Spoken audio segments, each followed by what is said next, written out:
Me emër të Allahut, mëshirues dhe përdlimtar i madh. Elif Lam Mim. Allahu i lartësuar na tregon për madhështinë e këtij libri, duke thënë Elif Lam Mim. Këto janë ajetet e një libri plot urtësi. Ajetet e tij janë plot urtësi dhe ligjet e dobishme. E si të mos jenë të tilla, kur burimi i tyre është i urtë, i gjithë titulli për të gjitha të fshetat. Treguesi i madhështisë dhe urtësisë së këtij libri është edhe fakti që ajetet e tij janë sjellë me temat më të bukura, me shpresë, me të qarta dhe me të kuptueshmet. Ato kuptojnë mesazhet dhe urtësitë më të bukura dhe më madhështore. Treguesi i madhështisë dhe urtësisë së tyre është edhe fakti që ato janë të ruajtura nga ndryshimi e devijimi, nga shtesat, paksimi dhe nga tjetërsimi, të gjitha lajmet e shkuara dhe të ardhme, lajmet e fshehta, të gjitha janë tërësisht në përputhje të plot me realitetin. Realiteti gjithmonë i vërteton plotësisht këto lajme. Ato nuk bien ndesh me asnjë prej librave të shpallur nga Zoti me pa. Asnjë lajm i zbritur shpallur profetëve nuk mund të bien ndesh me të vërtetën. Kur nuk ka ndodhur dhe nuk ka për të ndodhur që ajetet e librit të Zotit të bien ndesh me logjikën e pastër dhe realitetin. Prej madhështisë dhe urtësisë të këtij libri është fakti që çdo urrësë e tij është mirësi e pastër, pa asnjë të keqen në të ose mirësia e saj është më e madhe se e keqja. Gjithashtu, çdo ndalesë e tij vjen për diçka që është ligësi pa asnjë mirësi në të, ose dëmi i saj është më i madh se dobia. Po të veresh me kujdes, shumë herë, kur Allahu urdhëron për diçka, na tregon gjithashtu edhe urtësitë dhe dobitë e shumta të atij urdhri dhe zbatimit të tij. Po kështu, kur na ndalon për diçka, përmend edhe dëmet e shumta që ka ajo për të cilën na ndalon. Treguesi i madhështisë së Kuranit është edhe fakti që në të përmenden së bashku, si inkurajimi dhe nxitja për punë të mira, ashtu edhe kërcënimi për dënim. Gjithashtu, ai ka këshilla të urta që prekin shpirtra dhe zemra të gjalla. Prej këtyre këshillave rregullohen dhe ndriçohen shpirtrat e të mirëve. Ata vërtetësohen dhe gjykojnë drejt dhe pastaj gjejnë rrugën e punëve të mira dhe të mbara që të punojnë me këmbë ngulje e gjallëri. Prej madhështisë së këtij libri është edhe fakti që në të nuk gjen asnjë kundërthënie e kontradikt. Edhe pse shumë nga historitë dhe dispozitat përsëriten, ato janë tërësisht në përputhje me njëra tjetrën, si edhe shpjeguese e qartësuese. Sa më shumë të meditojnë në toj urti, aq më shumë mrekullohet kur shehat harmoni dhe përputhshmëri. Ajetet plotësojnë e sharojnë njëri tjetrin. Atëherë e kupton se ky libër është vërtet i zbritur nga Allahu, që është i urtë e i lavdëruar. Por edhe pse është një libër që fton në virtytet e larta dhe ndalon nga lehtësitë, shumica e njerëzve janë të privuar nga drita dhe udhëzimi që ai ofron, sepse ata i kanë kthyer shpinën e besimit dhe të punuarit e të jetuarit sipas tij, përveç atyre që Allahu ka bërë mbar dhe i ka ruajtur. Këta janë bamirësit si në marrëdhëniet me Zotin, ashtu edhe në marrëdhëniet me krijesat e Zotit. Këto janë ajetet nga libri plot dieni. U tefsiru sure Lukman, ajet 1, i cili është uvërfyes dhe mëshirë për bamirësit. Ato janë udhëzim i plot. Ajetet e Kuranit janë udhëzim për ta. Ai u ndriçon e tregon rrugën e drejtë dhe i mëson si të ruhen e të shpëtojnë nga rrugët e zjarrit.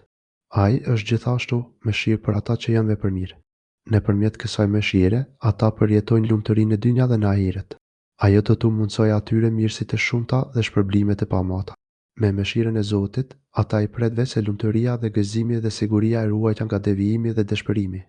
Me te, Allahu përshkruan bamirësit që kanë arritur gradën e ihsanit. Ata që kryejnë namazin dhe japin zakatin dhe të cilët besojnë bindshëm në jetën tjetër. Për ata që e falin namazin rregullisht, japin zakatin dhe janë plotësisht të bindur në zemrat e tyre për jetën tjetër, ahiretin. Ata janë të pajisur me detyrit e plot rreth besimit, pra janë në gradën e yakin, sigurisë e plot, gjë kjo që i bën ata të punojnë dhe jetojnë sipas këtij besimi dhe të jenë të mbushur me frikën nga Allahu dhe ndëshkimi i tij. Ky është shkaku që ata ju largohen gjinave dhe mosbindjes ndaj tij. Pastaj i lartësuari përshkruan ata duke thënë se bëjnë punë të mira, duke veçuar dy më të rëndësishmet. 1. Namazin, i cili bëhet me sinqeritetin e plot për Zotin dhe ndërtohet nga lutjet dhe fjalët e sinqerta drejtuar atij. Namazi është një adhurim gjithëpërfshirës, në të cilin marrin pjesë zemra, gjua dhe gjymtyrët. Namazi është ndihma dhe forca kryesore që të ndihmon për të gjitha veprat e tjera të mira. Zakatin, i cili e pastron njeriu nga cilësitë e ulta dhe i sjell dobi vëllait musliman duke përmbushur nevojat e tij. Nëpërmjet zakatit, njeriu tregon se ai parapëlqeu më shumë dashurinë për Allahun sesa dashurinë për pasurinë. Për këtë arsye, ai e shpenzon për hir të Allahut pasurinë e tij, që e do aq shumë për diçka që do edhe më shumë, pra, për të kënaqur Allahun e lartësuar. Këta janë ata që janë udhëzuar nga Zoti i tyre dhe vetëm ata janë të shpëtuar. Vetëm ata janë të udhëzuar në rrugën e drejtë nga Zoti i tyre. Këta janë bamirësit që arrin gradën e ihsanit përmes ditërisë së plotë, korrekte të vërtetë, si edhe punës së sinqertë dhe jetës sipas saj. Këta janë të udhëzuar nga Zoti i tyre. Ky udhëzim u është dhuruar nga Zoti i tyre, i cili vazhdimisht e padërprer kujdeset për ta, duke u dhuruar nga mirësitë e tij dhe duke i ruajtur nga fatkeqësitë e ligësitë. Ky udhëzim i plot është pjesë e asaj që quhet Terbiyetul Hasa, për kujdesit të posaçëm, që Zoti e ofron veçse për të dashurit e tij. Ky është lloji më i lartë dhe më i plot i përkujdesit të Zotit për krijesat dhe vetëm ata janë të shpëtuarit. Këta arrin që të kënaqin Zotin e tyre dhe kështu fitojnë mirësitë dhe shpërblimet e kësaj jete dhe të ahiretit. Këta shpëtojnë nga zemërimi dhe ndëshkimi i Allahut. Kështu ndodh me këta fapara, sepse ata ndjekin rrugën e shpëtimit nga e keqja dhe të arritjes së mirësisë. Kjo është rruga e vetme për të arritur mirësinë e dynjas dhe ahiretit. Ka disa nga njerëzit që besojnë në tregimet e kota për të shmangur nga rruga e Perëndisë, pa kurfar dijenje, duke e pandehuar rrugën e Zotit çesharake. Të atillët i pret dënimi i poshtëruar. Pasi përmendi besimtarët pamirës që u ndriçuan me udhëzimin e Kuranit dhe u përkushtuan në jetën sipas tij, vijon me ata që i kthejnë shpinën atij dhe nuk arrin të ngrenë kokë e të hapin syt me dritën e tij.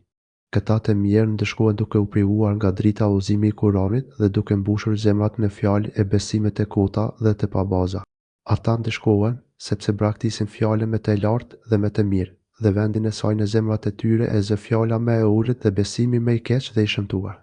Ka njerëz që sajojnë tregimet e kota me qëllim që t'i largojnë njerëzit prej rrugës së Allahut pa patur as pa dituri dhe ta lënë me ajetet e librit të Allahut.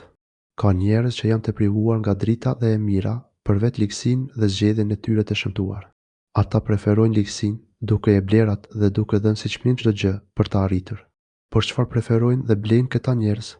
Ata blejnë tregimet e kota që t'i largojnë njerëzit prej rrugës së Allahut. Janë fjalë që e shpërqendrojnë dhe e plagështojnë zemrën nga e mira dhe e devijojnë atë nga qëllimet e larta për të cilat edhe është krijuar. E tillë është çdo fjalë harame ndaluar nga Zoti, çdo fjalë e kotë dhe e padobishme, çdo tërësi fjalë që ta zbukurojnë kufrin, çmenimin e mosbindjen ndaj Zotit, çdo fjalë që të largojnë dhe pengojnë nga e vërteta, çdo fjalë e kotë, përmes së cilës polemizohet kundër së vërtetës dhe synon të mbulojë e keqrregojë të vërtetën, çdo fjalë që Zoti ka ndaluar, si përgojimi, shpifja, mashtrimi, gënjeshtra, fyerja e fjalëve të shëmtuara, muzika e veglat muzikore, që konsiderohen si zëri i shejtanit. Po kështu, janë edhe ato lloj argëtimesh që nuk i sillin robit dobi as në dynjë as në ahiret. Këta lloj njerëzish i blejnë këto lloj fjalësh përqendruese e penguese nga vërteta me një qëllim që t'i largojnë njerëzit prej rrugës së Allahut, pasi kanë humbur rrugën për veten e vet, sepse devijimi sjell devijimin. Humbja që shkaktojnë këto kocësia është pikërisht pengimi nga fjalët dhe veprat e mira, nga e vërteta dhe angazhimi me të, nga rruga e drejtë dhe përkushtimi ndaj saj. Ky devijim mund të arrihet vetëm duke e keqparaqitur të vërtetën dhe udhëzimin e drejtë dhe duke tallur e nënshmuar shenjat, shpalljet dhe urresat e Zotit, si dhe me ata që i ftojnë njerëzit në këto urresa. Kështu, nga njëra anë, ata reklamojnë dhe lëvdojnë ligësinë dhe të kotën, duke inkurajuar për të dhe, nga ana tjetër, synojnë dhe shajnë të vërtetën, duke u tallur me të dhe me përhapësitë e saj. Kjo bën që shumë njerëz të paditur të mashtrohen dhe të devijojnë. Ata mashtrohen nga fjalët e këtyre mashtruesve dhe joshën prej tyre, sepse nuk din të dallojnë dhe të shohin realitetin. Për ta është përgatitur një dënim poshtrues. Këtë dënim e meritojnë, sepse humbin vetveten dhe shkaktojnë humbjen dhe devijimin e të tjerëve. Ata i marrin me talje shpaljet e Zotit dhe mohojnë të vërtetën e qartë. Kur ndonjërit prej tyre u lexohen ajetet tona Kurani, ai shmanget me mendjemallsi, thua se nuk i ka dëgjuar, thua se ju kanë shulluar veshët. Andaj, se ariqoj ata me dënim të dhëmshëm. E kur ajetet tona i këndohen ndonjërit prej tyre, që të mësoj e që të mund të nështrohet të jetoj sipas tyre, ai kthen shpinën me mendjemallsi. E refuzon, siç bën një kryenet që e refuzon me forcë ftesën e Allahut dhe që në zemrën e tij nuk ka hyrë asgjë nga e vërteta që të mund të ndikojnë në të. Këta i kanë kthyer shpinën tërësisht së vërtetës dhe nuk e duan atë. Allahu i përshkruan duke thënë dhe bën sikur nuk i dëgjon ato. Madje, edhe më keq akoma, sikur të dy veshët i janë shulluar keq. Sikur veshët e tyre nuk dëgjojnë asnjë zë. Këta nuk kanë asnjë mundësi që në zemrat e tyre të hyjë ndonjë udhëzim që t'u hapë sytë. Përgëzoi ata për një dënim të dhëmshëm. I jepu këtë përgëzim që do t'u ambushë zemrat me trishtim, dëshpërim dhe frikë. Ai do t'i mbulojë me errësirë, ligësi dhe plur. Përgëzoi ata me një dënim të dhëmshëm. Ai dënim do t'i mbushë me dhimbje zemrat e tyre dhe do t'u përfshijë trupat. Askush nuk mund ta përshkruajë dhe as e di realisht se si është ai ndëshkim. Ky është përgëzimi për të ligjit. Ai është përgëzimi më i dhëmshëm dhe më i shëmtuar. Ndërsa në lidhje me përgëzimin e të mirëve, Allahu thotë: Me të vërtetë, ata që kanë besuar dhe punojnë veprat e mira do të gjenden në kopshtet e dhuntisë. Nuk ka dyshim se, për ata që besojnë dhe bëjnë veprat e mira, këta kryejnë bashkë adhurimet e brendshme duke përkryer çështjet e imanit dhe adhurimet e jashtme duke përkryer veprat e Islamit dhe veprat e mira që kënaqin Zotin. Për këta, Zoti thotë, janë përgatitur kopshte plot mirësi. Ky është përgëzimi për ata që punojnë dhe përgatiten, në të cilat do të qëndrojnë për herë. Premtimi i Perëndisë është i vërtetë, e ai është i plot fuqishëm dhe i gjithdijshëm. Ata do të jenë atje përgjithmonë. Do të jenë përjetësh në xhenetin e mirësie për zemrën, shpirtin dhe trupin dhe ky është premtimi i vërtetë i Allahut. Nuk ka mundësi që ai premtin të shkelet, të ndryshojë apo të tjetërsohet. Ai është i gjithfuqishëm i urti. Allahu është i plot në pushtetin, fuqinë dhe krenarinë e tij. Ai është absolut në urtësinë e tij. Pikërisht me krenarinë dhe urtësinë e tij, ai udhëzon dhe lën e humbje.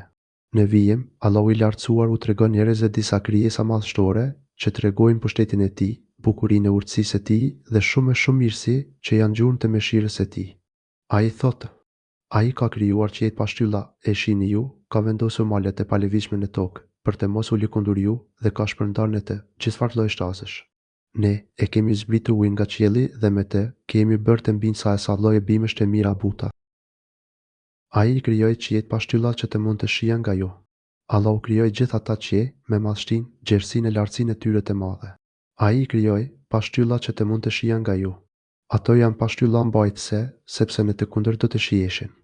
Ato qëndrojnë dhe funksionojnë me fuqinë dhe urdhrin e Zotit dhe vendosin në tokë male të palëvizshme.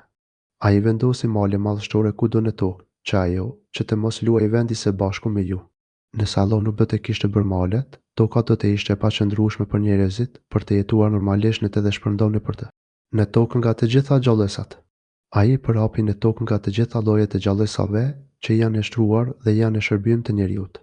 Pasi i përhapi në tokë, ai u siguroi atyre edhe riskun për të jetuar, prandaj zbren nga qielli ujë të beqashëm me plot mirësi, ne e zbresim ujin nga qielli dhe bëjmë që të mbinë në tokë nga çdo lloj bime të dobishme në çift. Mirësi të shumta, të bukura, të hijshme dhe të dobishme e plot begati. Me bimësi ushqejnë kafshët dhe gjallësat. Ky është krijimi i Perëndisë, me tregoni çka kanë krijuar të tjerët post tij. Jo, por me të vërtetë, zullumçarët janë në humbje të vërtetë. I tillë është krijimi i Allahut. Krijimi i botës së epërme dhe asaj të poshtme, sendeve gjallësave dhe krijimi i çdo gjëje të nevojshme për to është bërë nga Allahu i vetëm e i pashoq. Të gjithë e pranojnë këtë fakt, edhe ju, o idhujtar. Me tregoni atëherë, o ju idhujtar, çfarë kanë krijuar ata të tjerët? Domethënë, ata të cilët ju ja përshkruani Zotit si shok e partner dhe u luteni e adhuroni. Duke qenë se ju i adhuroni e u luteni, duhet që edhe ata të kenë krijuar diçka ashtu si krijimi i Zotit dhe të furnizojnë ashtu siç bën Zoti. Nëse ata idhuj kanë ndonjë pushtet në këtë drejtim, atëherë më tregoni që të vërtetoni saktësinë e adhurimeve tuaja dhe të tregoni se ata meritojnë adhurimin tuaj. Por sigurisht ata nuk kanë asnjë mundësi që të mund të gjejnë ndonjë gjë që të jetë krijimi i tyre, sepse edhe vetë pranojnë se Allahu është i vetmi krijues e furnizues i krijesave. Kështu vërtetohet kocësia e adhurimit tek këtyre idhujve, sepse ata nuk kanë krijuar gjë që të meritojnë për shkak të saj të adhurohen. Adhurimet që këta u përkushtojnë idhujve është nga padituria dhe përhumbja e tyre. Prandaj edhe tha, jo, asgjë. Nuk kanë krijuar, por idhujtarët janë në humbje të qartë. Janë në një humbje të qartë dhe të dukshme për këdo, sepse ata adhurojnë diçka që nuk u sjell dobi as dëm, diçka që nuk u jep jetë as kanë në dorë vdekjen dhe as ringjalljen. Ata adhurojnë kocësia dhe kanë braktisur sinqeritetin për krijuesin e furnizuesin, për atë që kanë në dorë të gjitha çështjet. Dhe ne, me të vërtetë, i kemi dhënë Lukmanit dijenin e mrekullueshme dhe i kemi thënë: falenderoj Perëndin, e kush është falendërues, ai falenderon për të mirën e vet, e kush mohon Perëndia, me të vërtetë, është i pavarur dhe i lavdëruar. Ne i dham Lukmanit urtësi dhe uruam të ishte mirënjohës ndaj Allahut. Allahu i lartësuar na tregon rreth mirësive të shumta, me të cilat e veçoi Lukmanin, këtë rob dhe adhurues të zgjedhur. Ai e dalloi atë me dituri dhe urtësi të madhe. Ai i dhuroi dituri rreth të vërtetës dhe dispozitave të fesë. Ai mundsoi të njihte hollësi dhe detajet e shumta të ligjit dhe urtësive të Zotit. Por i dhuroi edhe urtësi të madhe në gjithë këtë dituri, sepse ndoshta njeriu mund të jetë i ditur, por jo i urtë. Ndërsa atij që i ka dhënë urtësi, patjetër që i ka dhënë edhe dituri. Urtësia presupozon edhe diturim. Madje, ajo presupozon edhe të punuarit sipas diturisë. Prandaj edhe shumë dietare kanë përkufizuar urtësinë si dituri e dobishme dhe puna sipas asaj diturie. Kështu, duke qenë se i dhuroi një mirësi kaq e madhe, uroj që të tregoj mirënjohës për atë që i dhuroi, që ai t'i jashtonte nga bujaria e tij dhe ta bekonte e lartësonte më shumë. Pastaj e njoftoi se mirënjohja dhe mirësitë që ajo sjell me vete janë thjesht në dobit e mirënjohësve, pasi Allahu nuk ka nevojë për të. Çdo kush që është mirënjohës, këtë e bën për veten e vet. Dhe çdo kush që është mosmirënjohës, le ta di se Allahu është i pasur dhe i lavdëruar. Kështu, ai që mohon dhe tregohet mosmirënjohës dëmton thjesht vetveten. Allahu është El Gani, i pasur, që s'ka nevojë për krijesat e tij. Ai është El Hamid, i lavdëruar për gjithçka që ka caktuar dhe ka ligjëruar, si në ligjin e sheriatit, ashtu edhe në ligjin e krijimit të tij. Ai është i pasur dhe jo nevojtar, dhe kjo është domosdoshmëria e qenies së tij. Me fjalë të tjera, ai është Zot, i plot dhe absolut, prandaj dhe si tillë ai është El Gani dhe është El Hamid, i lavdëruar në emrat, cilësitë dhe atributet e tij. Allahu është i lavdëruar dhe çdo gjë që ai ka krijuar e përcaktuar është e bukur dhe e drejtë. Që të dyja këto cilësi janë tregues të madhështisë së Allahut dhe të faktit që ai është i plot dhe absolut. Vetëm njëra prej tyre do të tregonte se ai është i plot e absolut dhe përmendja e të dyjave bashkë e përforcon edhe më shumë këtë fakt. Mufesirët kanë mendime të ndryshme për çështjen, a ka qenë Lukmani profet apo jo? Por Allahu i lartësuar ka përmendur veçse faktin se i dha atij urtësi dhe përmend disa këshilla që ai i dha të birit, të cilat tregojnë për urtësinë dhe maturinë e Lukmanit. Në këto këshilla përmenden themelet më të mëdha të urtësisë dhe rregullat bazët e saj. Dhe kujtoje kur Lukmani tha djalit e vet, duke e këshilluar: "O djali im, mos i bën shok Perëndis." Me të vërtetë, të bëri shok Perëndis është zullum i madh. Lukmani, duke e këshilluar, i tha të birit: "O biri im, mos i bëj shok Allahut, sepse idhujtaria është vërtet padrejtësia më e madhe." Lukmani i drejtua të birit me disa fjalë këshilluese që përmbajnë urdhra e ndalesa nga njëra anë, por duke përmendur edhe inkurajime dhe kërcënime në të njëjtën kohë. Kështu, këshilla është më e plot dhe dobipruese kur shoqërohet me të tilla fakte e fjalë inkurajuese dhe kërcënuese. Fillimisht, Lukmani urdhëroi për sinqeritetin e huaj dhe ndaloi nga shirku. Pastaj shpjegoi edhe shkakun se pse duhet të përmbajë këtyre këshillave, duke thënë: "O biri im, mos i bëj shok Allahut, sepse idhujtaria është vërtet padrejtësia më e madhe." Pse është padrejtësia më e madhe? Sepse nuk ka poshtërsi dhe patupsi më të madhe se sa të krahasosh krijesën, që është krijuar nga balta, me krijuesin, që ka në pronësinë e tij çdo gjë. Këta të mirë krahasojnë atë që nuk ka asgjë në dorë me atë që ka çdo çështje në dorën e tij.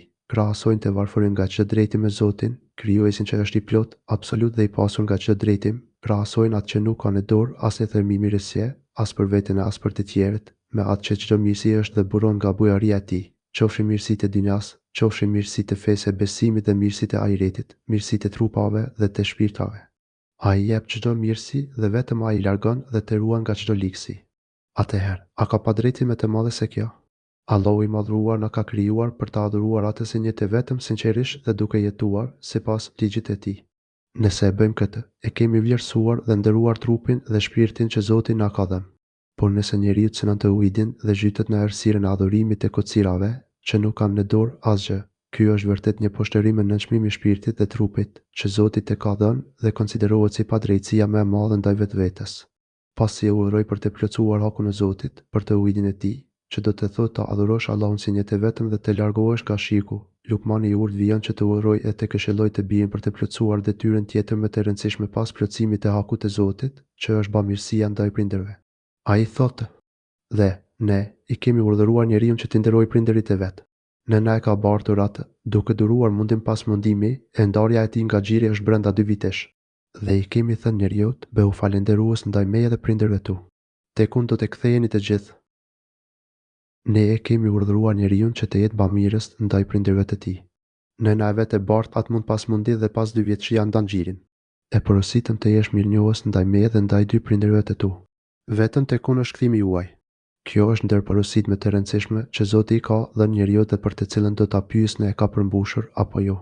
Ai e urdhëron që të jetë bamirës ndaj prindërve, të jesh mirënjohës ndaj meje dhe ndaj 2 prindërve të tu. Të jesh mirënjohës ndaj meje, duke më adhuruar si një të vetëm e duke përmbushur detyrimin tim. Të jesh mirënjohës duke mos i përdorur mirësitë që unë të kam dhuruar për të bërë gjinoja e poshtërsi ndaj meje. Gjithashtu, të jesh mirënjohës edhe ndaj 2 prindërve të tu, duke u bërë mirë atyre, duke u thënë fjalë të ngrohta të buta, me sjellje të bukura e modesti.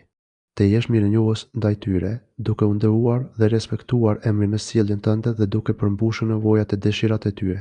Duhet të jesh shumë i kujdesshëm që të mos sillesh keq ndaj tyre, as me fjalë e as me vepra. Allahu na jep këtë porosi të rëndësishme dhe na thot, vetëm tek unë është kthimi juaj. O njeri, ti do të kthehesh tek ai që t'i dha këto porosi dhe të ngarkoj me këto detyra e përgjegjësi. Ai do të pyes, a i përmbushë ato apo jo? Pikëçëditse nëse po, atëherë do të jap shpërblimin më të madh. Por nëse i ke shpërfillur ato, ka për të dhënë dënimin e dëmshëm dhe të drejtë. Ne vijim, Allahu i lartësuar përmend disa nga shkaqet përse duhet të jemi bamirës me nënën në mënyrë të veçantë. Ai thot, nëna e vet e bartë atë mund pas mundi, e bartë me vështirësi pas vështirësie. Ajo ndjen vështirësi e lodhje që në momentin kur ngjizja është thjesht një pikë në barkun e saj. Ajo ka lënë lodhje, rëndes, ndryshim të gjendjes fizike dhe psikologjike. Mos përmendim këto dhimbje të lindjes, sa të forta janë. Me vonë, pas 2 vjetësh, janë danxhirin. Fëmia ka nevojë për përkujdesin e nënës dhe gjithënjen. Të gjitha këto ajo i bën pa përtesë dhe me një dashuri të madhe e të pashëmbullt. A nuk është detyrë që këtij njeriu, që duroi gjithë ato vështirësi dhe të falë as dashuri e përkujdesje, ti falësh edhe ti bë mirë si dashuri. Ja për këtë na urdhëron Allahu i madhruar. Nëse insistojnë ata që të më bësh mua shoh për atë që nuk din asgjë, mos i dëgjo, por shoqëro me ta në këtë jetë me të mirë. E ndiqe rrugën e atij që drejtohet tek unë, pastaj tek unë do të ktheheni dhe unë do t'ju lajmëroj për atë që keni punuar. E nëse ata të dy të shtyjnë që ti të më bësh mua shok, në adhurimin për mua, për çka ti nuk ke as pavdije, atëherë mos i bind atyre, megjithatë, për çështjet e jetës së kësaj bote, të sillesh mirë me ta. Këto lloj kërkesash dhe dëshirash nuk bëjnë pjesë në bamirësinë ndaj prindërve dhe nuk duhen plotësuar, e pse haku i Zotit është me parsor për t'u përmbushur se çdo e drejtë tjetër. Rregullin e Islam thotë qartë, nuk lejohet të bindesh krijesave duke thyer urdhrin e krijuesit. Por kujdes. Allahu i lartësuar thotë, atëherë mos i bind atyre, megjithatë, në çështjet e jetës së kësaj bote të sillesh mirë me ta.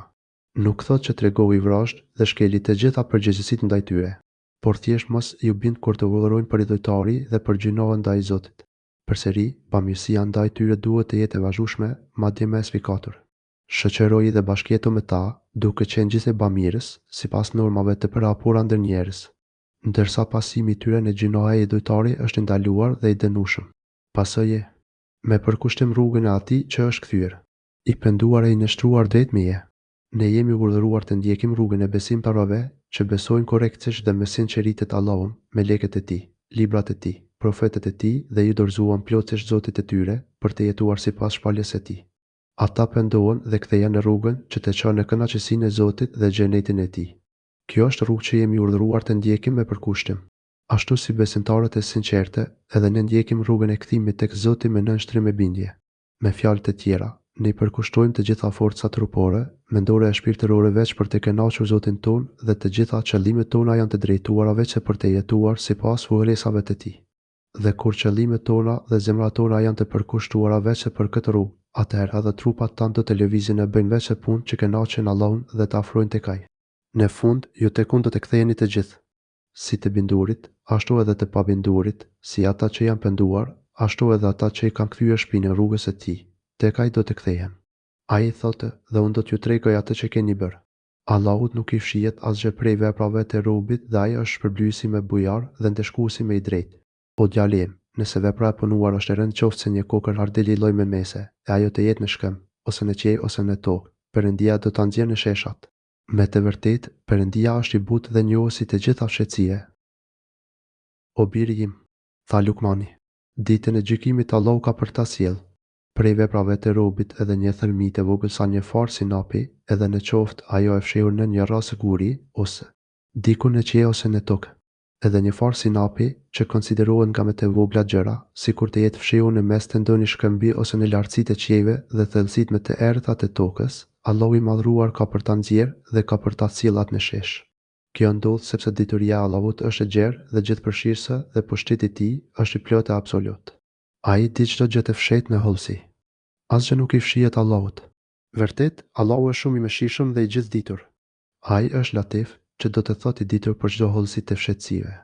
Ai sheh dhe di çdo fshehtësi, edhe sikur të jetë struku në thellësitë e errësira të tokës dhe të oqeaneve. Qëllimi të gjithë kësaj është për të na nxitur që të ndjejmë mbikëqyrjen e Zotit dhe të frikësohemi e kemi tur prej tij me sa kemi mundësi. Ky është një kërcënim për t'u larguar nga çdo punë e shëmtuar dhe e ndaluar, e vogël apo e madhe qoftë, e pakët apo e shumë. O djali im, kryje namazin, urdhëro me të mirë dhe pengo nga të keqia dhe bëhu i durueshëm për atë që të ka goditur. Me të vërtet, kjo është nga punët e madha të vendosura. O birim, fale namazin rregullisht. Lukmani e nxiti për të falur namaz.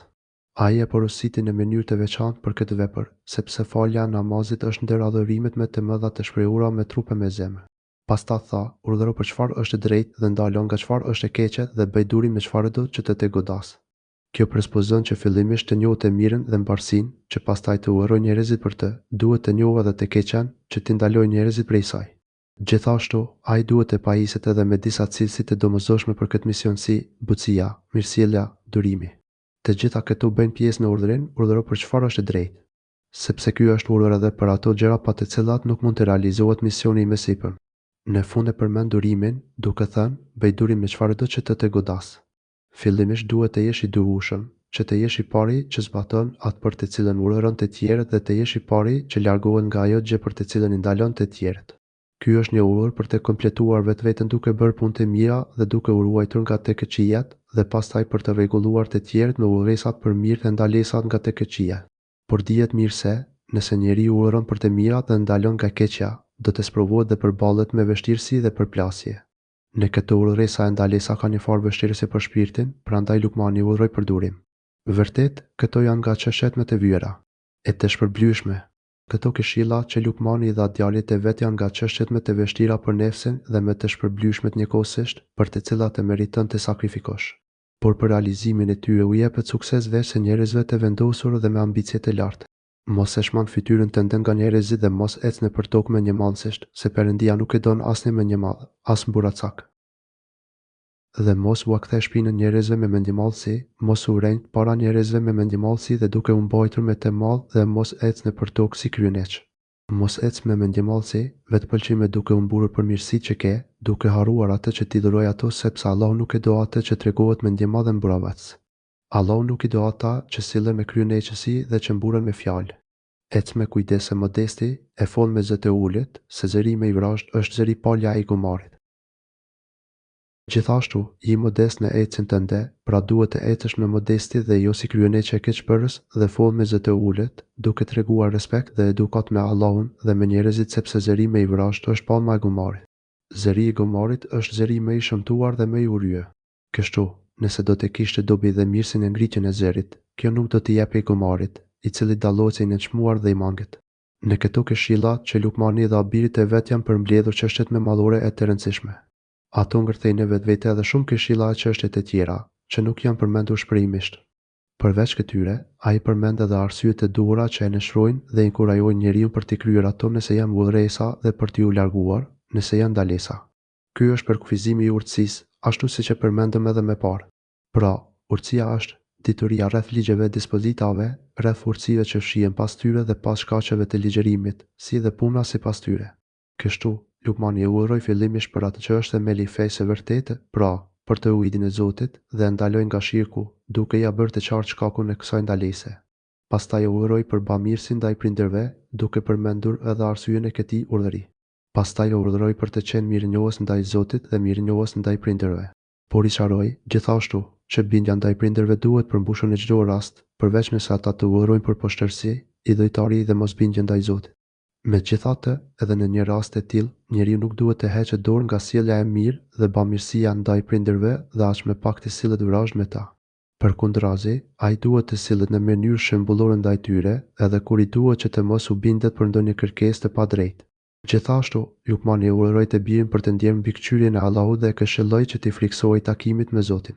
Ai kujtoi faktin se Zoti nuk do të lërë asnjë vepër, të madhe apo të vogël, pa ia nxjerrë në pa hadith dhe pa i dhënë shpërblimin ose ndëshkimin e merituar për të. Me pas e këshilloi që të ruajë nga mendjemasia dhe urdhëroi për modesti. Ai e këshilloi djalin që t'i largohej shprehjes së fodullkut në të ecur e në të folur ose në komunikimin me njerëzit. Pastaj sërish e urdhëroi për të bërë veprat e mira dhe ndaloi nga veprat e këqija, të falte rregullisht namazin dhe të ishte i duruar. Dhe dihet se me namaz dhe me durim lehtësohet çdo çështje, siç ka thënë i Madhruari, o ju që keni besuar. Kërkoni ndihmë me durim dhe me namaz.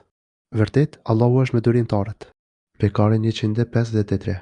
Një njeri që i jep të birit të tilla porosi, e meriton që të quhet i urtë dhe i fashëm. Prandaj dhe Allahu i lartësuar u tregoi njerëzve diçka nga urtësia e këtij njeriu të mirë që të jetë shembull për ta. A nuk shihni se si Perëndia u ka mundsuar të shfrytëzoni të gjitha ato që gjenden në qiell dhe në tokë dhe ju ka plotësuar dhëntit e tij, të jashtme dhe të brendshme. Ka njerëz që polemizojnë për Perëndin pa kurfar dijenje, pa kurfar përfyesi dhe pa libër ndriçues. Allahu i lartësuar u tregon njerëzve për mirësitë e tij dhe i fton e inkurajon ata për t'u treguar mirënjohës e jo të tregohet të pavëmendshëm ndaj tyre. Ai thotë: "A nuk e shihni ju se si Allahu e nështroi për të mirën tuaj gjithçka ka në qiell në tokë? A nuk e shihni me sytë e zemrat tuaja se Allahu nështroi për të mirën tuaj gjithçka ka në qiell në tokë? Ai nështroi diellin, hënën, yjet. Në tokë, ai vendosi krijesat e shumta, kafshë, pemë, bimë, lumen, mineraletë. Të gjitha këto Zoti ka nështruar që të jenë në dobi të njerëzve, sikur se thot i Madhruari, gjithçka që ka në tokë, ai Allahu e krijoi për ju, pastaj ju drejtua qiellit dhe i përsosi 7 qiejt. Ai është i gjithësitur për gjithçka." Pejgamberi 29 të pikë dhe i plotësoi ndaj jush mirësitë e tij, të dukshme e të padukshme. Ai ka përfshirë të gjithë me mirësitë e tij të shfaqura dhe të fshehura, të cilat i dim, por edhe me shumë mirësi që ne nuk i dim. Ai na ka mbuluar me mirësitë e dinjas dhe mirësitë e fesë të besimit. Mirësitë e tij na vijnë ose si begati, ose si ruajtje nga tek e qijat. Kështu, ne duhet të përkushtohemi për të shprehur mirënjohje ndaj këtyre mirësive, duke treguar dashurinë për Allahun dhe përmirësinë ndaj tij. Ne duhet që këto mirësi t'i përdorim për t'ju bindur Allahut dhe jo për të bërë poshtërsi ndaj Allahut. Megjithatë, ka njerëz të tillë që polemizojnë për Allahun pa patur as pak dituri, pa udhëzim të qartë dhe pa ndonjë libër të ndriçëm. Me gjithë këto mirësi, ka përsëri njerëz që nuk tregohen mirënjohës, madje tregohen mohues të këtyre mirësive, duke mos njohur as atë që u adhuroi. Ata nuk e pranojnë mesazhin që Zoti e dërgoi me profetët dhe librat që i shpalli për njerëzit që ata t'i përmban. Këta njerëz polemizojnë për Allahut pa patur as pak dituri, pa udhëzim të qartë dhe pa ndonjë libër të ndriçëm. Ata polemizojnë me të kotën për të hedhur poshtë të mirën. Nëpërmjet kocësie, ata synojnë që të hedhin poshtë urdhrat që profetët e Zotit sollën ndër njerëz për të adhuruar Zotin si një të vetë. Por këta polemizues me të kotën janë të verbër dhe nuk kanë asnjë argument nga Zoti. Polemikat e tyre nuk janë të mbështetura në të vërtetën dhe të drejtën dhe as në dituri e dritë nga Zoti. Prandaj këtyre njerëzve nuk u dëgjohet fjala dhe as duhen lënë që të lënë motiti me kocësitë e tyre, por u duhet dalë përpara me prova e fakte. Ata nuk ofrojnë ndonjë udhëzim nëpërmjet të cilit të udhëzohen të diturit. Ata nuk bazohen në ndonjë libër të ndritur që qartëson të vërtetën. Ata nuk mbështeten në argumente tradicionale, as në argumente logjike dhe nuk marrin për bazë rrugën e të udhëzuarve. Polemikat e këtyre në kundërshtim të Zotit janë ndërtuar dhe mbështetur veç në pasimin e vepërve të parëve të tyre, që nuk ishin të udhëzuar në rrugën e drejtë, por ishin të humbur dhe të devijuar, të zhytur në errësirat e mohimit dhe idhujtarisë. Kur atyre u thuhet, pasoni atë që u ka shpallur Perëndia.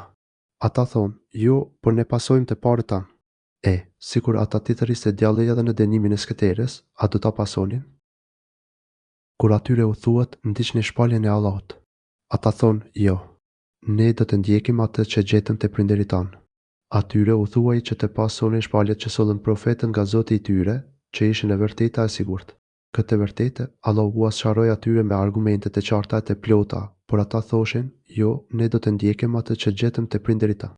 Ne nuk kemi për ta lënë kur rrugën e të parëve tanë për asnjë shkak dhe fjalë tjetër, kushto qoftë ai që e sjell atë fjalë." Por Allahu i Madhruar, duke u kthyer përgjigje atyre dhe të parëve të tyre, thotë: "Edhe pse shejtani është duke i ftuar për në dënimin e zjarrit. Ata ju përgjigjen shejtanit dhe ndoqën hapat e të mallkuarit. Ata u bën ndjekës të shejtanit, prandaj i pushtoi dyshimi e pasiguria. Mos, vallë, kjo i bën ata që të ndjekin e pasojnë të parat e tyre në këtë rrugë të humbjes. Përkundrazi, ky fakt duhet i bëjë të friksohen dhe të ruhen që të mos bien në të njëjtin kurth që ranë të parët e tyre. Kjo duhet i bëjë që ta shohin qartë devijimin dhe humbjen ku të parët e tyre u zhytën. Çdo kush që ndjek hapat e shejtanit dhe refuzon dritën e Zotit i ka hyrë rrugës së humbjes dhe dëshpërimit. Ku shejtani i mallkuar i fton ata dhe të parët e tyre në rrugën e tij, e bën këtë jo nga dashuria e përkujdesi për ta, por nga armiqësia dhe dëshira për t'i shkatëruar e shkaktuar dhimbje dëshpërim. Kështu, pasues të shejtanit u bën pikërisht armiqtë e tij, të cilët ai arriti që t'i mashtrojë dhe nështrojë me kurthet dhe hilet e tij. Ai dëshiron që edhe ata të bëhen banor të zjarrit që në momentin kur i përgjigjen ftesës së tij. Kush kthehet ka Perëndia me tërë qenien e tij, duke qenë i mirë, ai është kapur për vegën më të fortë. Te Perëndia është fundi i çdo gjëje. Kush i dorëzohet Allahut me gjithë shpirt dhe është bamirës, ai është kapur pas lidhjes më të fortë. Ata që i nështrohen me përunjësie për kushtën zbatimit të fesë të jetuarit sipas ligjit të Zotit me sinqeritet të plot, ata janë bamirës. Do me thënë, vetëm duke ju përmbajtur Islamit korrekt siç ka urdhëruar Zoti dhe duke pasuar profetin dhe traditën e tij, mund të konsiderohesh bamirës. Por ky ajet mund të kuptohet edhe kështu, kush i dorëzohet Allahut me gjithë shpirt, pra, që kush i dorëzohet Allahut duke përmbushur e përkryer të gjitha adhurimet e pastaj është bamirës, pra, i bën ato adhurime duke arritur gradin e Isamit, duke adhuruar Allahun sikur ta shihte atë haptazi, pasi edhe pse nuk mund ta shohë në këtë dynja, ai është i bindur se Allahu e sheh, ai është kapur pas lidhjes me të fortë. Një kuptim tjetër i ajetit do të ishte, ai që i dorëzohet Allahut duke përmbushur detyrat e përgjegjësisë ndaj tij dhe është mosim bamirës me robërit e Allahut, duke përmbushur detyrimet e përgjegjësisë ndaj tyre, ai është kapur pas lidhjes me të fortë. Të trija këto kuptime kanë lidhje të ndërsjellta me njëra tjetrën dhe përmbajnë njëra tjetrën.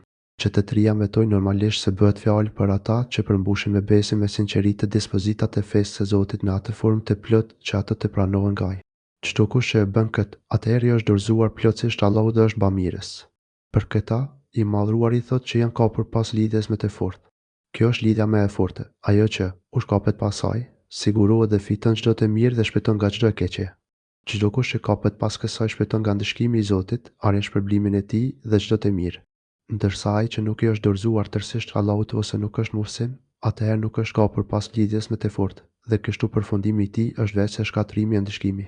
Vetëm tek Allahu do të kthehen të gjitha çështjet. Të gjitha çështjet tek Allahu e kanë fundin dhe gjykimin. Ai do të gjykojë mes robërve me drejtësinë e bamirësinë e tij dhe do t'i shpërblejë ata sipas veprave të tyre dhe sipas mënyrës me të cilën e mbyllën jetën e tyre. Prandaj le të përgatiten për këtë çështje. Dhe kush mohon të mos të brengos mohimi i tij. Tek ne do të kthehen ata e ne do t'i lajmërojmë për atë që kanë punuar. Me të vërtetë, Perëndia di çka në zemrat e njerëzve. Por ti, po Muhammed mos u brengos për ndonjë që nuk beson, sepse ti e përmbush atë që kërkoi prej teje. Prej teje kërkohet që ti ftosh në rrugën e Allahut dhe të kumtosh qartë shpalljen e tij. Shpërblimi i Allahut do të jepet i plot për plotësimin e detyrës tënde. Nuk ka arsye për tu trishtuar e dëshpëruar. Nëse njerëzit nuk pranojnë udhëzimin e Zotit, gjithmonë duhet të kujtosh se, nëse do të kishte ndonjë mirësi në ta, Allahu i lartësuar do t'i kishte udhëzuar në rrugën e drejtë. Gjithashtu, nuk ka pse të shqetësohesh për faktin se ata marrin guximin të shprehin armiqësinë dhe urrëtitjen kundër teje dhe për faktin se vazhdojnë të zhyten thellë me thellë në mohimin dhe vetpashtrimin e tyre. As mos u shqetëso pse po vonohet dëshkimi mbi ta, sepse tek ne do të kthehen të gjithë dhe ne do t'u tregojmë gjithçka që ata kanë bërë. Allahu do t'i dënojë ata për mohimin e besimit të vërtetë, për armiqësinë e tyre dhe luftën kundër të vërtetës. Ai do t'i dënojë për çdo përpjekje që bëjnë për të shuar dritën e Allahut dhe për mundimin që i kanë shkaktuar profetit e tij. Allahu e di mirë atë që fshihet në zemra. Ai e di mirë atë që fshihet në gjoks dhe që njeriu nuk e ka shfaqur haptazi. Atëherë, si mendon ti për ato që njeriu i shfaq haptazi? Ne, ata do t'i kënaqim përkohësisht e pastaj do t'i vullim furishëm në dënimin e ashpër. Ne do t'i lëmë ata të kënaqen për pak. Atyre Zoti u jep këto kënaqësi të mangët atë kësaj dynjaje, që ata të shtojnë edhe më shumë gjunat e tyre dhe t'u bëhet hak dënimi dhe pastaj do t'i ndëshkojë me një dënim të tmeshëm. Ky do të jetë përfundimi i tyre. A ka më të madh dhe të ashpër se ky ndëshkim? Ai është i dimshëm, i pashëmbull dhe të këput çdo shpresë. Nëse i pyeti jo Muhamedi ata, kush ka krijuar qiellin dhe tokën? Me siguri do të thonë Perëndia. E ti thuaj, falënderimi qoftë për Perëndin. Por shumica e tyre nuk dinë. Nëse ti i pyet se kush i krijoi qiellin dhe tokën, ata me siguri do të thonë Allah. Kështu, nëse i pyet këta mohues të Zotit e idhujtar, që e mohojnë të vërtetën e sjell nga profetët, se kush i krijoi qiellin dhe tokën, ata me siguri do të thonë Allah. Ata do të dëshmojnë se idhujt e tyre nuk kanë krijuar asgjë në gjësi dhe do të përgjigjen me të shpejtë se është Allahu ai që i ka krijuar, i vetëm. Atëherë thuaj, i lavdëruar qoftë Allah.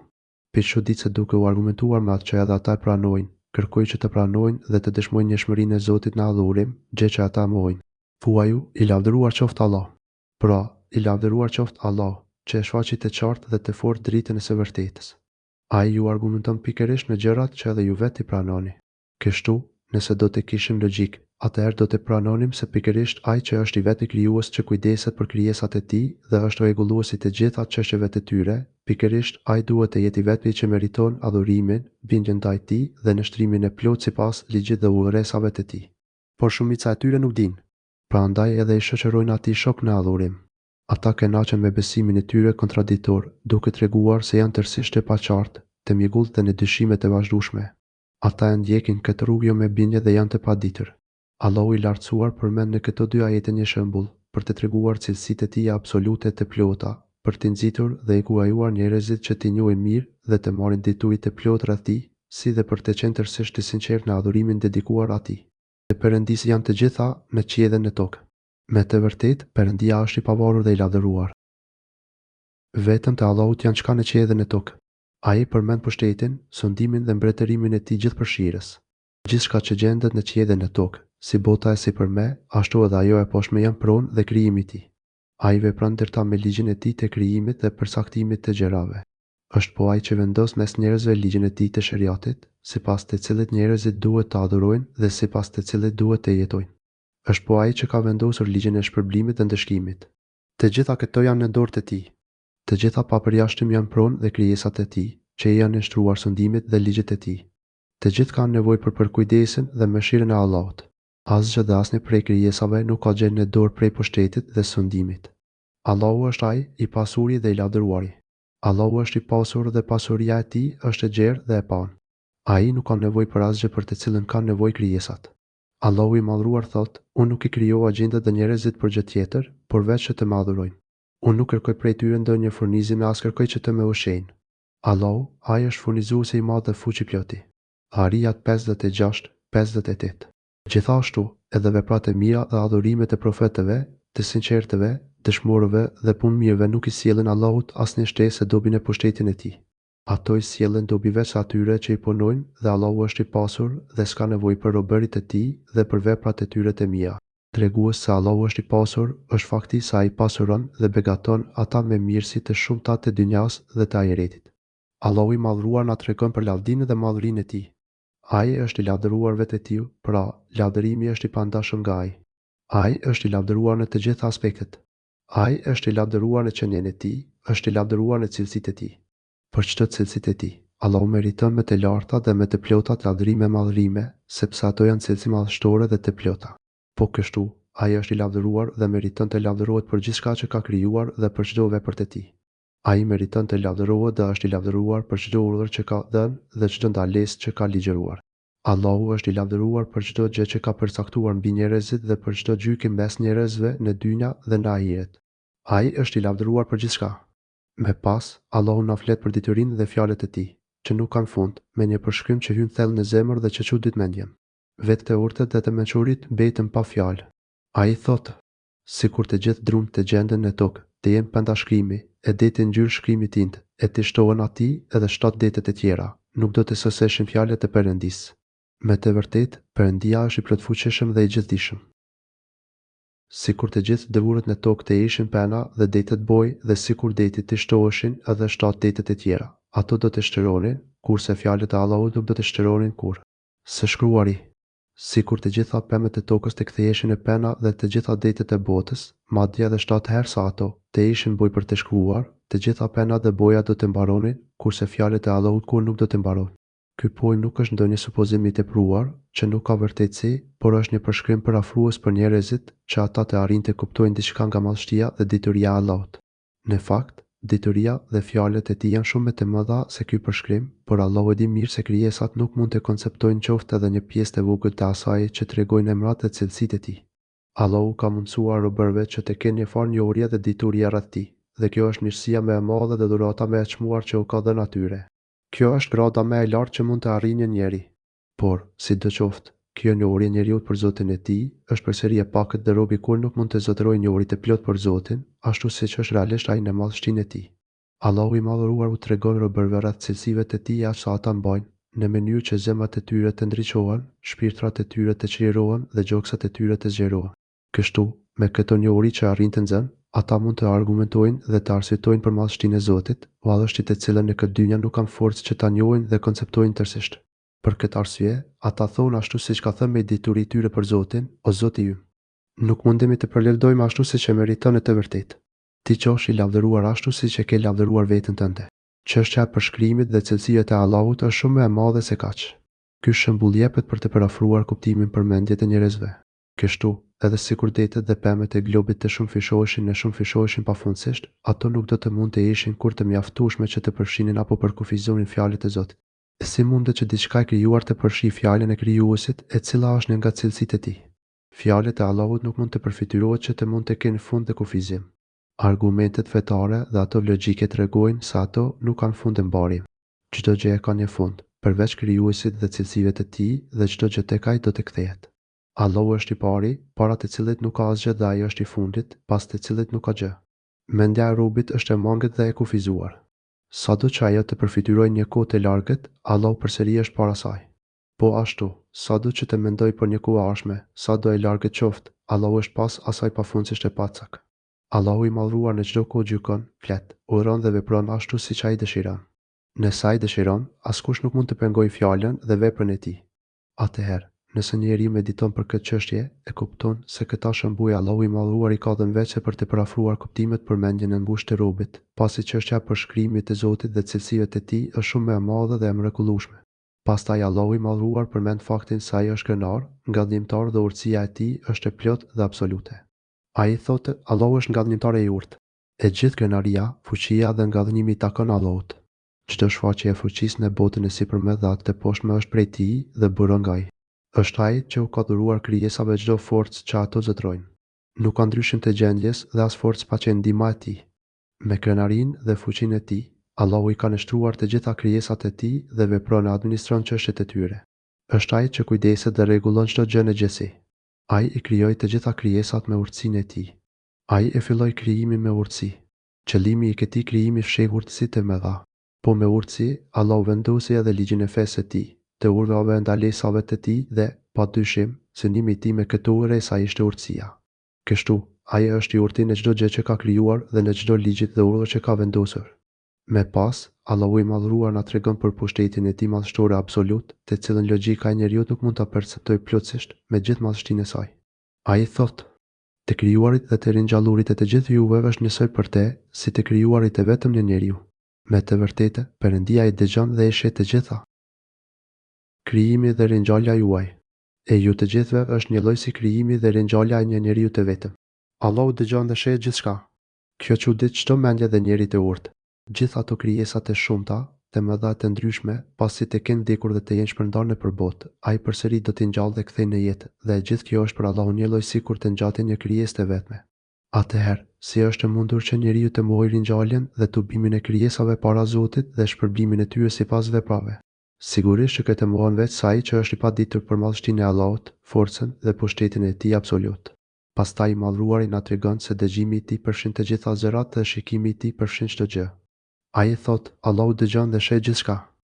A nuk po sheh ti se Perëndia sheh natën e ditë dhe ditën e natës gjatë njërin dhe e shkurton tjetrën, dhe e ka nështruar diellin dhe hënën, secili lëviz deri në kohë të caktuar, dhe se Perëndia e di mirë çka punoni ju? A nuk e sheh ti se është Allahu ai që e fut natën te dita dhe ai që e fut ditën te nata? Edhe kjo tregon se Allahu i lartësuar është i vetëm dhe nuk ka ortak në administrimin, për kujdesin dhe rregullimin e çështjeve të krijesave. Pushteti i tij është madhështor dhe gjithëpërfshirës. Me këtë pushtet, Allahu e fut natën në ditë dhe e fut ditën në natë. Kështu, kur vjen njëra, e largon tjetrën dhe e kundërta. Është Allahu që e ka nështruar diellin dhe hënën që të lëvizin sipas ligjit të vendosur prej tij. Ky rregull nuk është cënuar qysh në kohën kur ai krijoi ato. Ai e rregulloi këtë çështje në mënyrë që të jetë në shërbim të krijesave, qoftë në lidhje me fen dhe besimin e tyre, qoftë në lidhje me dynjan e tyre. Nëpërmjet këtyre shenjave dhe krijesave madhështore, ata nxjerrin mesime e përfitojnë se është ai që i ka nështruar diellin e hënën, që lëvizin deri në një afat të caktuar. Por kur të vijë ai moment dhe afati i caktuar nga Zoti, ata nuk do të vazhdojnë me lëvizjen me rregullsinë e mëparshme. Forca e tyre do të shuhet e do të zhduket. Kjo do të ndodhë ditën e gjykimit. Atë ditë, dielli dhe hëna do të shuhen dhe mbështillen dhe gjithë dynjaja do të marrë fund. Ajo është dita kur do të fillojë ahireti dhe se Allahu e di mirë gjithçka që ju bëni. Allahu është i gjithëditur për të gjitha veprat tuaja, të mira dhe të këqijat. Asgjë nuk mund të fshihet atij. Ai do t'ju shpërblej me drejtsinë dhe bamirësinë e tij. Të bindurit do t'i shpërblej me sevapa dhe mirësi të shumta, ndërsa mohuesit dhe të pabindurit do t'i ndeshkojë me drejtësi. Kjo është kështu, nga se Perëndia është i vetmi i vërtetë, e ato që adhurojnë ata, pos tij, janë të kota, dhe se Perëndia është i lartësuar dhe i madh. Po, kështu, sepse Allahu është e vërteta. Të gjitha këto fakte rreth madhështisë së Allahut dhe bukurisë së cilësive të tij, ai u dha që ju të kuptoni se Allahu është e vërteta. Ai është i vërteti, i vetmi që nuk ka ortak në çdo aspekt. Allahu është i vërteti në qenjen dhe cilësitë e tij. Feja e tij është e vërteta, të dërguarit e tij janë të vërtetë, premtimi dhe kërcënimet e tij janë të vërteta dhe vetëm adhurimet që i përkushtohen dhe dedikohen atij janë të vërteta dhe të drejta dhe se çfarëdo tjetër që ata adhurojnë veç tij është gënjeshtër. Ata janë kocësi në qenjen dhe në cilësitë e tyre. Nëse Allahu nuk do t'i sillte në ekzistencë, ata nuk do të ekzistonin. Gjithashtu, nëse Zoti nuk do të kujdesej për ta, ata nuk do të vazhdonin të ekzistonin. Duke qenë se këto janë gjërat e kota, edhe adhurimi i tyre është i kotë. Allahu është i lartësuari dhe i madhruari. Allahu i madhruar është i lartësuar në qenjen e tij. Ai është si për të gjithë krijesave të tij. Të larta janë të gjitha cilësitë e tij dhe me to askush nuk mund të përshkruhet dhe t'i afrohet. Cilësitë e tij nuk lejohet të krahasohen dhe shëmbëllehen me cilësitë e krijesave. Ai është i lartësuar dhe i ka nështruar të gjitha krijesat. Atij i takon krenaria në qenjen dhe cilësitë e tij. Shpirtrat dhe zemrat e banorëve të qiellit dhe të tokës janë të mbushura me madhështinë e tij. A nuk po sheh ti, e anijet lundrojnë në përdet me dhuntin e Perëndisë për t'ju treguar disa argumente të veta. Këto janë, me të vërtetë, argumente për çdo njeri të durueshëm dhe mirënjohës. A nuk i ke parë ti anijet se si lundrojnë? Në det prej mirësisë së Allahut, pushteti, mëshira dhe përkujdesi i Allahut për krijesat është i madh dhe gjithëpërfshirës. Prej gjurmëve të këtij përkujdesi është edhe fakti që ai nështroi detin dhe bëri që në të mund të lundrojnë anijet e mëdha. Kështu e caktoi Zoti përmes ligjit të tij të krijimit, me mëshirën dhe përkujdesin e tij të madh për njerëzit. Me to, ai ju tregon juve disa nga shenjat e pushtetit të tij. Kështu, ata do të mund të përfitojnë dhe të nxjerrin mësime. Me të vërtetë, në këto ka argumente për çdo durimtar e mirënjohës. Në fakt, janë pikërisht këta që përfitojnë nga argumentet dhe shenjat e Allahut. Këta janë durimtar të mëdhenj në çdo vështirësi e sprov dhe janë mirënjohës në çdo mirësi e kënaqësi që Zoti u jep. Ata janë durimtar dhe të vazhdueshëm në bindje ndaj Allahut dhe për të ruajtur nga gjunahet dhe ndalesat e tij. Ata janë durimtar edhe në përcaktimet e Zotit për ta dhe kur nuk zemërohen, por e pranojnë me përunjësi caktimin e Zotit. Kështu janë mirënjohësit ndaj Zotit për mirësitë e tij fetare dhe mirësitë e kësaj dynjaje. Kur ata ti mbulojnë vala, si bjeshk, e therasin Perëndin me lutjet e sinqerta, ose ati shpëtoi ata në tokë, një pjesë e tyre mbajnë mesataren, ajetet tona i mohon vetëm mëshuesi dhe jo mirënjohësi. Kur ata i mbulon ndonjë valë si reja, i drejtohen Allahut me besim të sinqertë vetëm tek ai. Allahu i madhruar na tregon për gjendjen e njerëzve kur ata hipin nëpër anije dhe përplasen nëpër det nga dagët dhe furtuna. Ata tregohen të sinqertë në lutjet drejtuar Zotit dhe në adhurimin e tij. Por, kur ai shpëton ata i nxjerr në tokë, disa prej tyre nuk tregohen mirënjohës. Ashtu si duhet, faktet tona nuk i refuzon kush, përveç të pabesëve dhe mohuesve. Ata ndahen në dy grupe. Disa nuk tregohen mirënjohës, ashtu siç e meriton Zoti, por vazhdojnë në gjinoje, duke e ngarkuar veten me padrejtësi. Kurse disa të tjerë tregohen tërësisht mohues ndaj Zotit dhe mirësive të tij dhe refuzues të besimit të drejtë. Por Zoti thotë, faktet tona nuk i refuzon kush, përveç të pabesëve dhe mohuesve mos mirënjohës. Këta janë tradhtar, sepse në fillim i premtojnë Zotit se, nëse do t'i shpëtojë, atëherë do të besojnë dhe do të jenë mirënjohës. Por kur Zoti shpëton, ata nuk e mbajnë premtimin e dhënë. Ata janë, gjithashtu, mohues dhe mos mirënjohës ndaj mirësive të Allahut. Përfundimisht, ai të cilën Allahu e shpëton nga një vështirësi apo sprovë, duhet që të tregojë mirënjohjen e plot ndaj tij. O njerëz, luajuni Zotin tuaj dhe friksojuni ditës kur prindi nuk do të mund t'i ndihmojë fëmijës së vet asgjë, e as fëmia nuk do të mund t'i ndihmojë asgjë prindit e vet. Me të vërtetë, premtimi i Perëndisë është i sigurt. Le të mos u mashtrojë jeta e kësaj bote dhe le të mos u mashtrojë mashtruesi djallin e Perëndin. O ju njerëz, kijeni frikë e Zotin tuaj. Allahu i madhruar i urdhëron njerëzit për takua, pra që të ruhen e të mbrohen nga zemërimi dhe dënimi i tij. Kjo bëhet e mundur vetëm duke përmbushur urdhëresat e tij dhe duke iu larguar ndalesave të tij. Gjithashtu, Allahu i madhruar i paralajmëron dhe u kujton ditën e Kiametit, atë ditë të vështirë dhe të madhe, kur çdo njeriu do t'i interesojë vetë vetvetja dhe nuk do të pyesë për asnjë tjetër në botë. Allahu i lartësuar thotë, dhe kijeni frikë atë ditë kur prindi nuk do të mund t'i bëjë asnjë dobi fëmijës së vet dhe as fëmia nuk mund t'i bëjë dobi prindit e vet. Asnjë rob nuk ka mundësi që t'i jashtojë të mirat dhe as të jap paksoj të këqija tjetrit. Çdo robi është përmbyllur llogaria e veprave të tij dhe tashmë është bërë gati shpërblimi i tij. Nëse robi e kujton dhe e përfituron vazhdimisht atë ditë, Kjo do t'i alitësoj arritjen e gradës së takua, pra, që të ruaj veten nga zemërimi dhe dënimi i Zotit, duke zbatuar urdhëresat dhe lënë ndalesat. Kjo sigurisht që është nga mëshira e Allahut për njerëzit.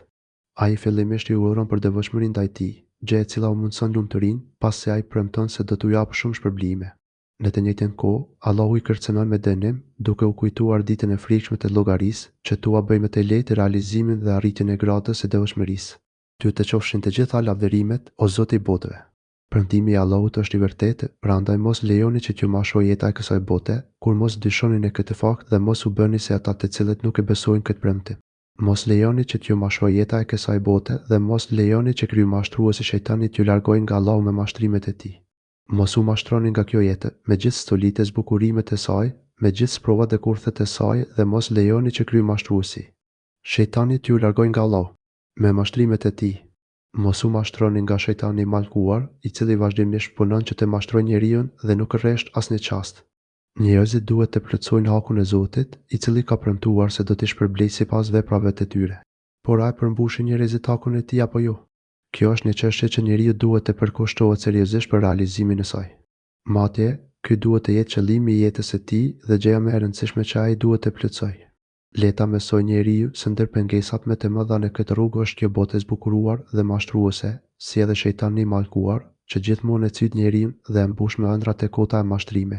Për këtë arsye, Allahu i madhruar na tërheq vëmendjen që të mos na mashtrojë kjo dynja e që shejtani i mallkuar të mos na tërheqë në rrugën e tij. Sikurse thot në një ajet tjetër kuranor, shejtani u premton atyre dhe i bën të shpresojnë kocira.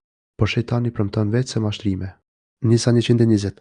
Me të vërtetë, vetëm Perëndia e di çastin ditën e Kiametit, ai e zbret shiun dhe diçka kë në barkun e shtatzënës, askush nuk di ç'do të fitojë nesër dhe askush nuk di se në ç'vend do të vdes. Me të vërtetë, Perëndia është i gjithdijshëm dhe njohësi çdo gjëje. Vetëm Allahu e di se kur do të ndodhë Kiameti. Allahu ka përfshirë në diturinë e tij të fshehtën dhe të dukshmen dhe kjo është një çështje e sigurt dhe e njohur. Gjithashtu, dihet se Allahu mund t'u zbulojë disa fshetë si ndonjë prej robërve të tij, si për shembull profetëve. Çështjet që janë përmendur këtu i di vetëm Allahu. Diturinë rreth tyre ai e ka fshehur nga krijesat. Kështu, këto çështje nuk i di as ndonjë profet i dërguar, as ndonjë melek i afërt i Zotit, e as me pak të tjerët. Ai thotë, vetëm Allahu e di se kur do të ndodhë Kiameti. Ai e di se kur do të ndodhë Kiameti, siç thot në një ajet tjetër, të pyesin ty rreth orës së Kiametit, kur do të ndodhë. Thuaj, atë di vetëm Zoti im. Askush veç ti nuk mund ta zbulojë se kur do të ndodhë. Kjo barë është shumë e rëndë për gjithçka në qiell dhe në tokë. Ajo ka për të ardhur veç se befas. Ata të pyesin ty sikur ti të kishe zbuluar dijen rreth saj. Thuaj, për të di vetëm Allahu, por shumica e njerëzve nuk e din. El Araf 187 pikë dhe është ai që e lëshon shiun. Ai është i vetmi që e lëshon shiun dhe ai e di se kur dhe ku do të zbresë. Ai e di se çka në bark, të nënave. Është Allahu që e krijon atë që zhvillohet brenda barkut të nënave dhe ai e di në do të jetë mashkull apo femër, i mirë apo i keq jetë. Siç përmendet në hadith. Është Allahu që vendos çfarë të dëshirojë me ta. Askush nuk e di se çfarë do të fitojë nesër. Qoftë nga çështjet dhe veprat e fesë, qoftë nga veprat e dinjas dhe askush nuk e di se në ç'vend do të vdesë. Është Allahu i vetmi që i di këto çështje. Pasi veçoi këto çështje, Allahu rion të tregojë se dituria e tij ka përfshirë gjithçka. Ai thotë, Allahu është i gjithë dituri që di mirë çdo fshehtësi. Dituria e tij ka përfshirë atë që shfaqet dhe atë që shihet. Është prej urtësisë së tij fakti që Allahu e fsheu diturinë për këto 5 çështje nga krijesat. Kjo është gjëja më e mirë dhe këtë e kupton çdo kush që mendon dhe mediton. Këtu përfundon edhe tefsiri i surës Luqman me mirësinë dhe ndihmën e Allahut. Të gjitha lavdërimet i qofshin vetëm Allahut.